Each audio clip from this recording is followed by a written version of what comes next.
Hey, I'm here at the Splunk Conf 2017 at the Splunk IoT Solutions booth. One of the demos that we are giving is how the Appearition EMS system can be easily used to get information and alerts from Splunk, which is essentially getting a lot of data from various IoT devices from maybe a smart city. One of the things that we IoT devices that we have here is like a smart meter. Essentially, this device is sending a whole lot of information to Splunk, and Splunk is able to easily identify and come up with alerts. And once that's done, it sends the information over to our EMS system. And our EMS system is able to easily get this information, and then using that, you can actually send it out to a service engineer. In this case, I've got a small app here, which as soon as the alert occurs, the service engineer can look at his app, and he gets details from Splunk. So all this information is now coming from Splunk. You got like critical alert, reset smart meter, you have the device details, the user, and even the location that he has to go to. Now, service engineer can easily navigate to that particular location, and once he gets to that location, he can actually determine where that particular device is located in the particular building. So in this case, this is the flow of the conference room, and as you can see, this is the IoT booth that we have. Again, this information is coming from Splunk to essentially easily navigate and show the service engineer where he needs to go and which specific IoT device he needs to work with. You also have textual details showing that it's first flow hallway between A11 and A10. You have the contact details in case he needs further information of how to get in, security, etc. The MAC ID and all those details also are out there for him, and which device he needs to look at. So I have the device behind me. I will just go into kind of an AR mode, assuming that the service engineer has come up to here and he sees that particular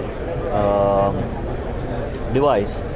What he will do is now go ahead and get his app into the AR mode, and once he's in AR mode, he would point his device, which could be a tablet, a phone, or even a set of glasses, at the particular IoT device.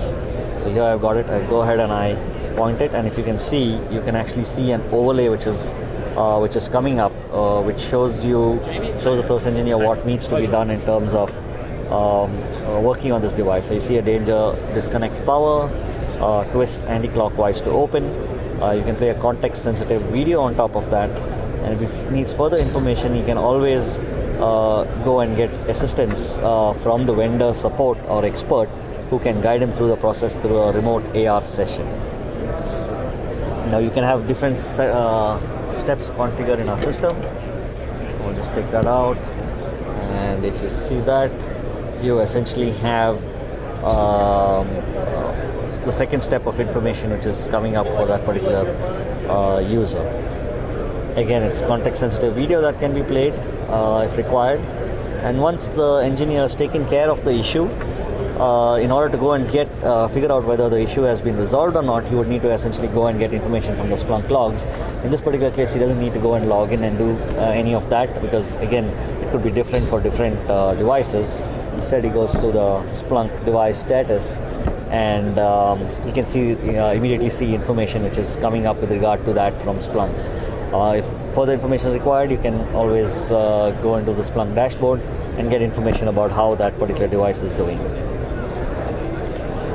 Further, all the information during the experience is being logged into Splunk, and a service manager can kind of look at how the support calls have gone, and that can help him streamline the process even further in terms of ensuring compliance, making sure that the engineer has all the details required to service a particular request.